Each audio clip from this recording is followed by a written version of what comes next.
Alright, I didn't think we'd have to make a video like this, but I feel like we all need to start talking about it a lot more, and I think we're starting to build up that kind of traction, and that's to do with the Online Safety Act. If you haven't heard about this meme of a law that the government has brought in recently, I've been quite surprised because it is the most diabolical stuff I've seen in a while. It's a law brought in by the UK to basically control what we view online and govern it in a way in order to protect the young people, apparently.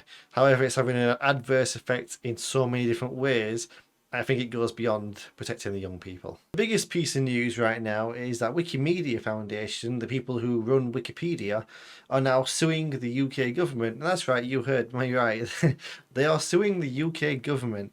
Now, why, you may be asking? Well, let's get into it. If this law carries on and keeps on getting as aggressive as it has been, then sites like Wikipedia will be forced to scan and potentially edit every user's post, and even potentially make volunteers submit their IDs and everything. Now, a lot of companies are using third-party programs to do this. So as you know, the Hub, as we all know, has been doing this, which means users have to upload their ID in order to use it. Now, if you're thinking to yourself, that sounds a bit weird. Probably because it is. Imagine a third-party site having data on you of all your browsing stuff, your very intricate, like deep personal stuff, your face on it, your name, your address, and every bit of detail.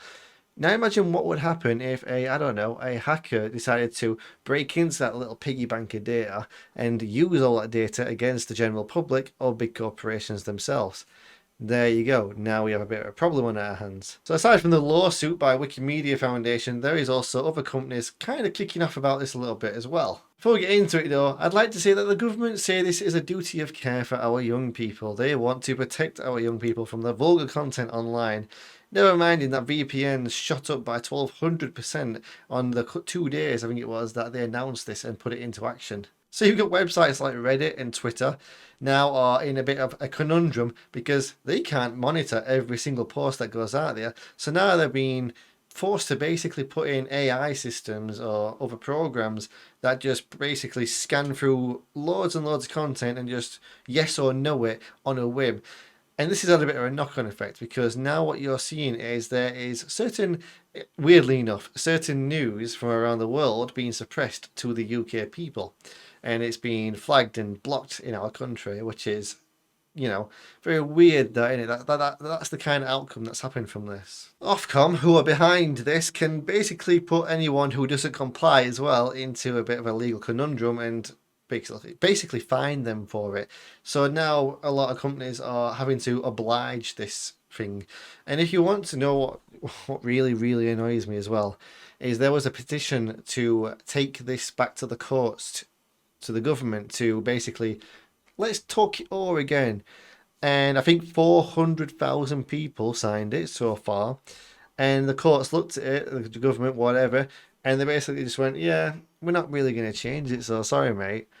I'm sorry, 500,000 people went online to actually sign this petition and you're going to reject it? Honestly, our government is so corrupt lately, I can't justify it. Like, it's just horrendous. The amount of things going wrong in this country, this is the tip of the iceberg, but this is so important.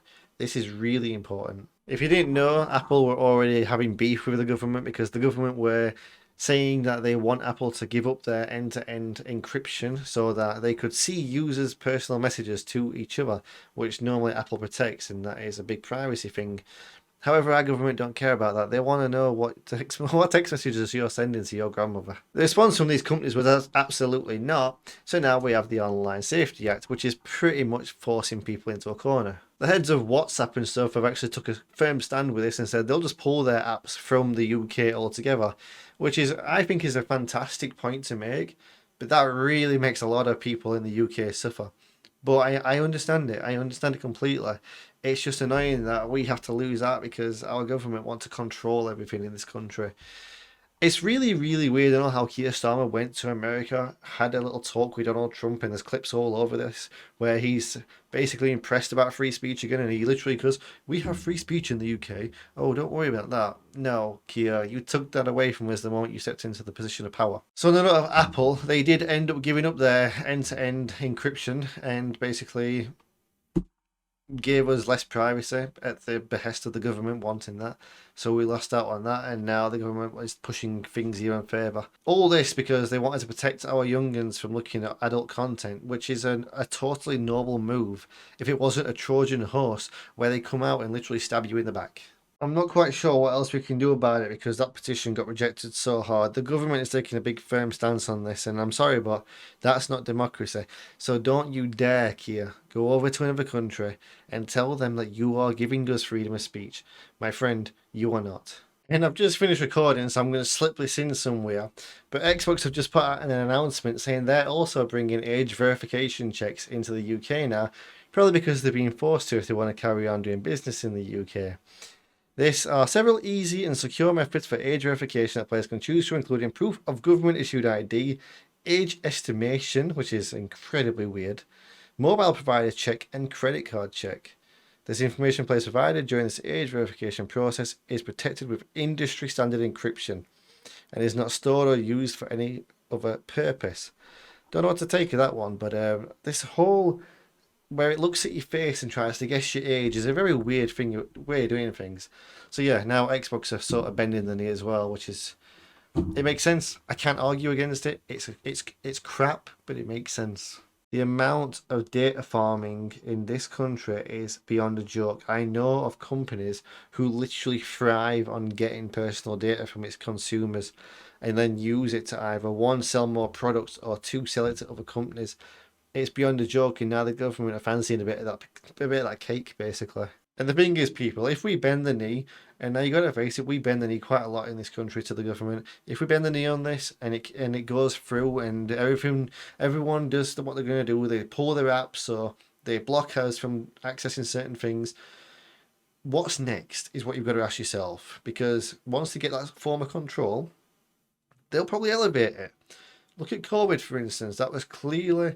This is a controversial hot take, but our government clearly used that as a premise for how to control us under stressful situations. And now they're getting away with this, and I just worry what's next. Are they going to stop me from watching horror films soon unless I give them my passport? You just don't know. Anyway, I hope that we're all in agreement that this is a very, very scary and bad movement going forward. And hopefully we can all come together and come up with solutions to this. I don't like making political content, but the fact that the government has got the just the face to do something like this, I can normally just ignore a lot of things, but this is not good. This is so bad. This is a form of control that you don't see every day in like countries like this. So let me know what your thoughts are in the comments below. I'd love to hear it. I'll try to reply to as many as I can. Take care of yourselves, man. I think we're in for a bit of a bad year or two, especially under this Labour government.